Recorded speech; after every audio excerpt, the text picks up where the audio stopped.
Good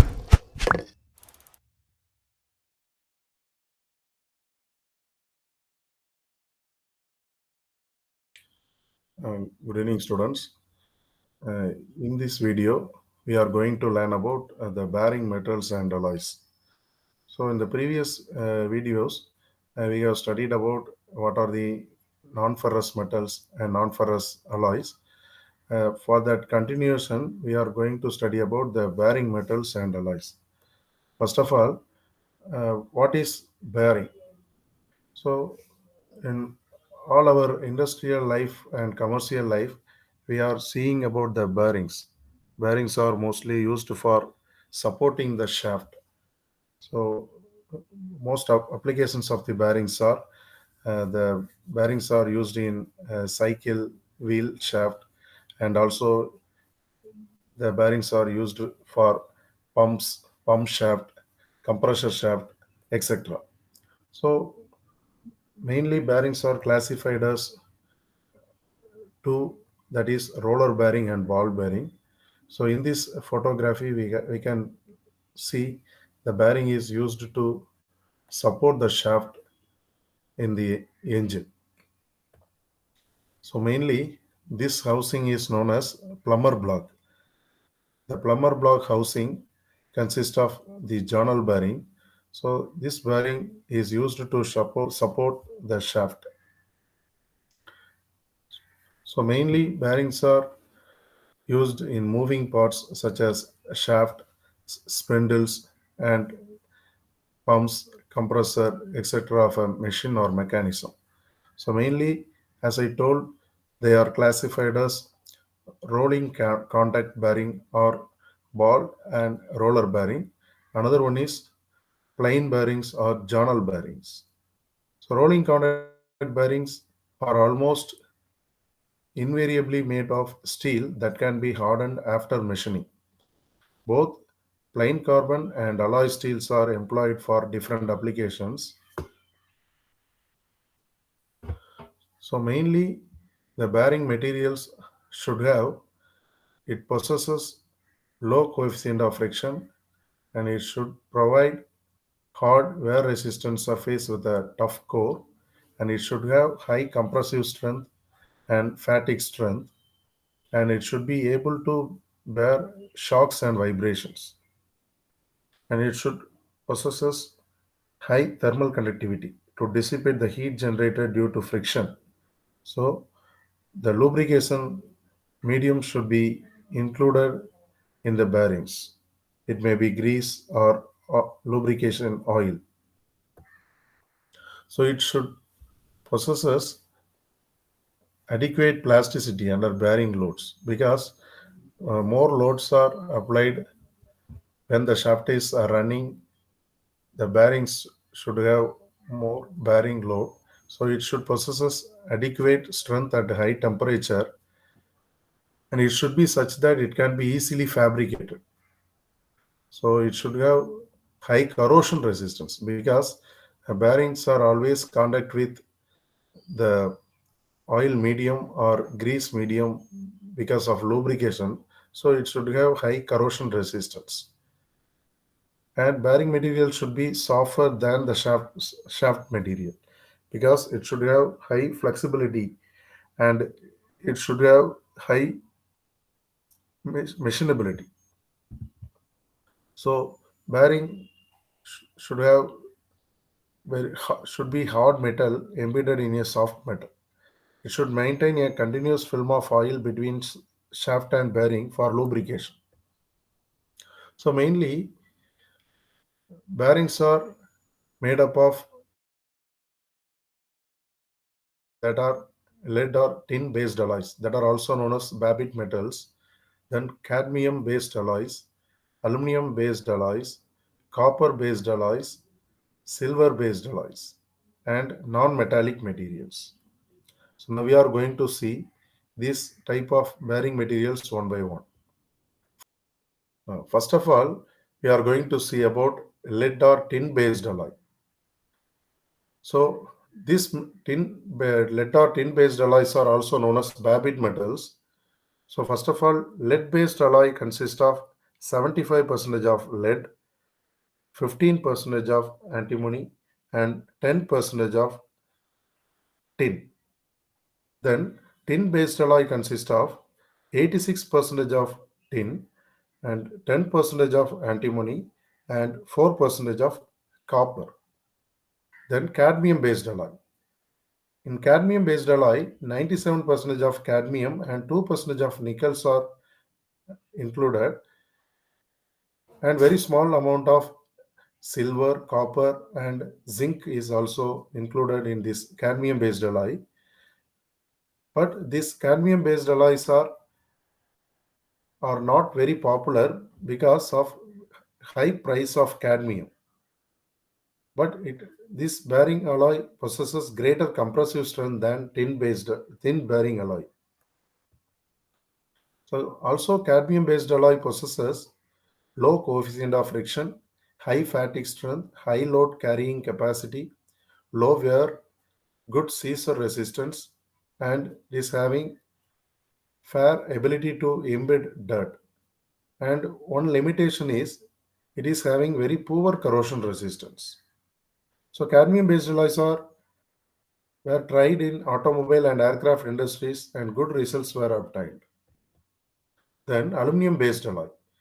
Aluminum-based alloy consists of 91.5% of aluminum, 6% of tin, 1% of copper, and 1% of nickel. And also, very small amount of silicon is also included in this aluminum-based alloy for having good bearing load capacity.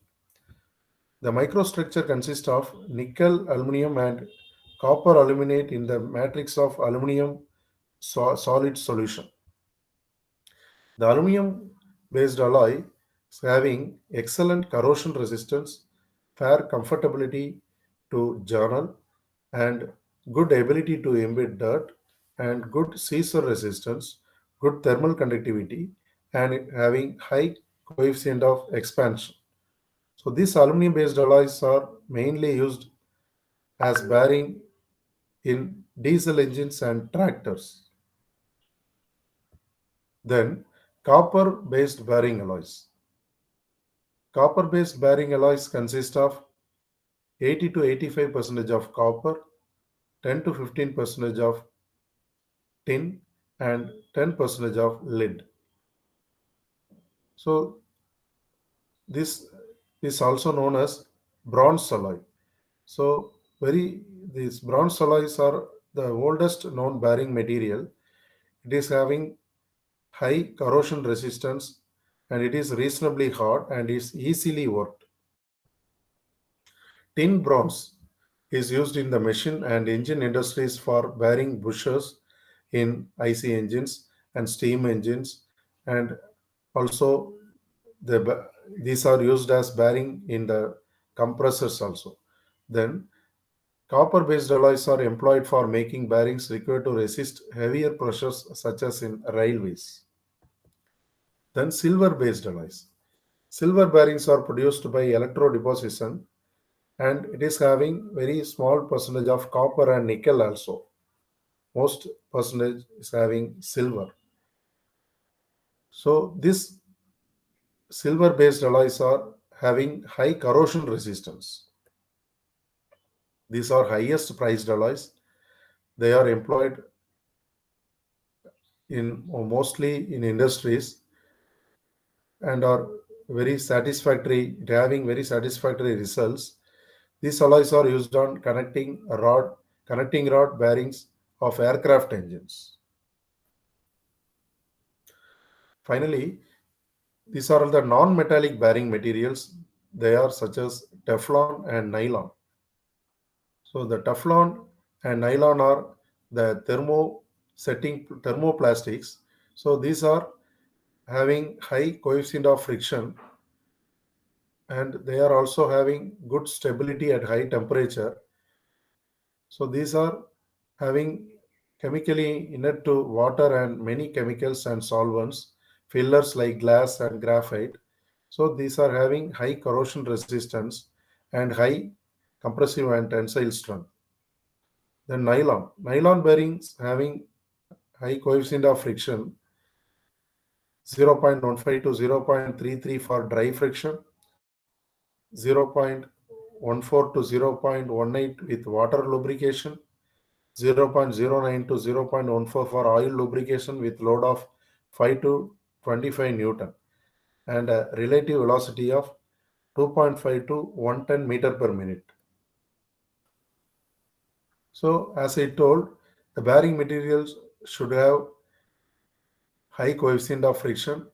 It should be hard and wear resistance, and it should have sufficient load bearing ability, and it should have sufficient plasticity, and it should have high fatigue resistance, and it should have good thermal conductivity, and it should have high oil retaining capacity. So among these above materials, these silver, tin based alloys, and cadmium based alloys are also highly used as a bearing materials. So magnesium and its alloys are also used for bearings. So these magnesium and its alloys are mainly used in aircraft and missile engines.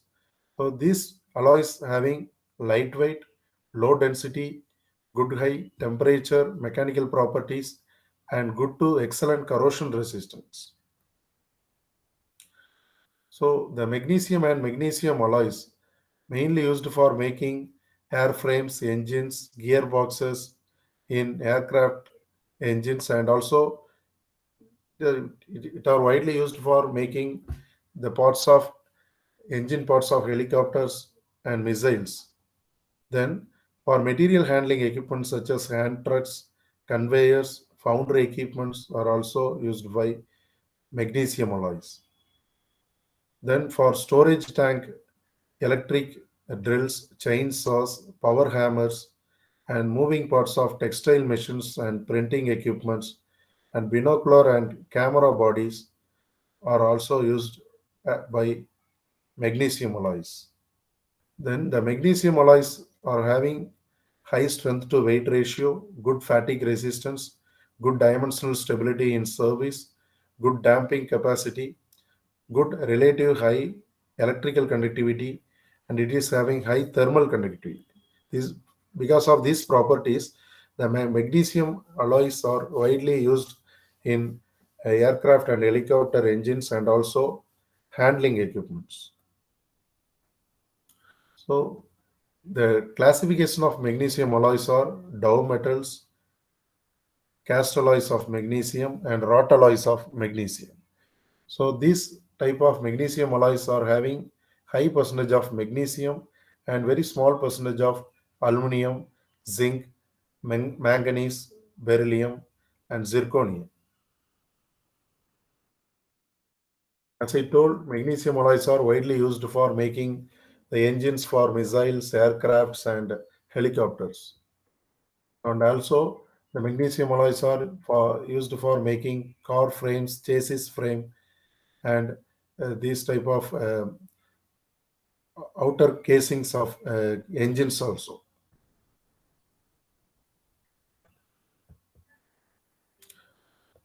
Then nickel and its alloys.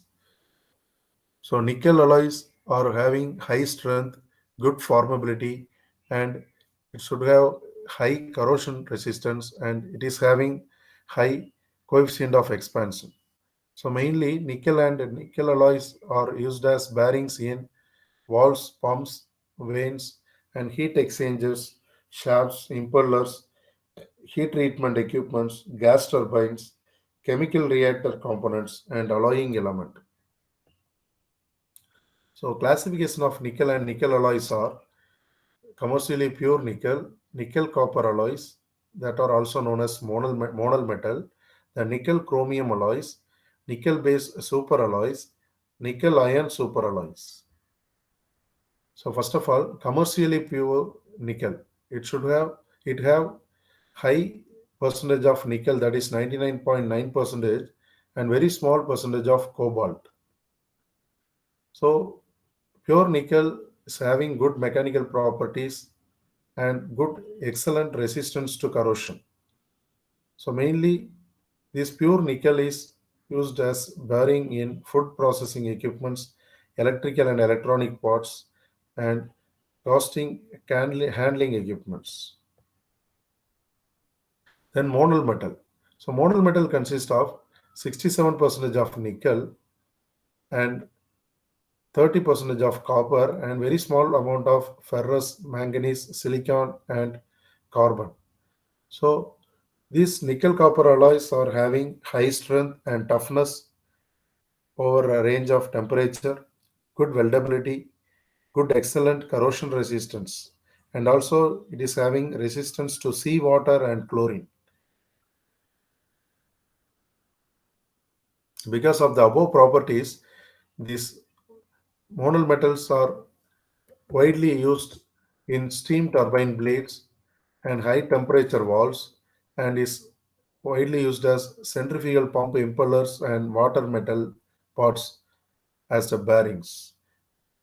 Then K monal. It consists of 66% of nickel, 29% of copper, and very small percentage of aluminum, manganese, and carbon. This K monal metal is having non-magnetic and it is having high strength and hardness.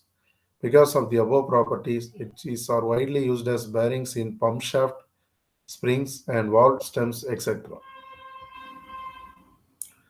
Then nickel chrome alloys. So nickel chrome alloys is also known as Inconel 600. It is having 79.5% of nickel, 15.5% of chromium, and 8% of ferrous. So these alloys are having high corrosion resistance at high temperature, high strength and workability, and it is difficult to machine. So these nickel chromium alloys are widely used as bearing in gas turbine compressors and blades, and chemical and food processing equipments. And these alloys are used as muffle furnace and rocket skins also. The nichrome. The nichrome consists of 80% of nickel and to 20% of chromium. So these are widely used as resistance heating coils, rocket igniters, jewelry casting supports, and they are used in ceramic manufacturing industry because of having high melting point and high electrical resistivity and stability for from deforming. Finally, nickel-based superalloys. This nickel-based superalloys having high percentage of nickel and small percentage of chromium, titanium, aluminum, and also molybdenum, cobalt, zirconium, beryllium, and ferrous. So these superalloys are having heat resistance and high strength at high temperature, and it is having good corrosion and oxidation resistance. So this type of nickel-based superalloys are widely used as aircraft, special vehicles, rocket engines, industrial gas turbines, high temperature applications, nuclear reactors, submarines, and steam power plants and petrochemical equipments. Some other nickel alloys are German silver. They consist of 60% of copper, 20% of nickel, and 20% of zinc. They are having high, hard, wide, ductile, and good mechanical corrosion resistance. They are used as silver plated cutlery, simpler and jewelry, musical instruments, pipe fittings, and ornamental work of cars. Then Hast alloy. It consists of 45% of nickel, 16% of chromium, and 15% of molybdenum. These alloys are mainly used as bearings and pressure vessel linings and chemical reactor pipes because of having high wear resistance, corrosion resistance, and high stress service.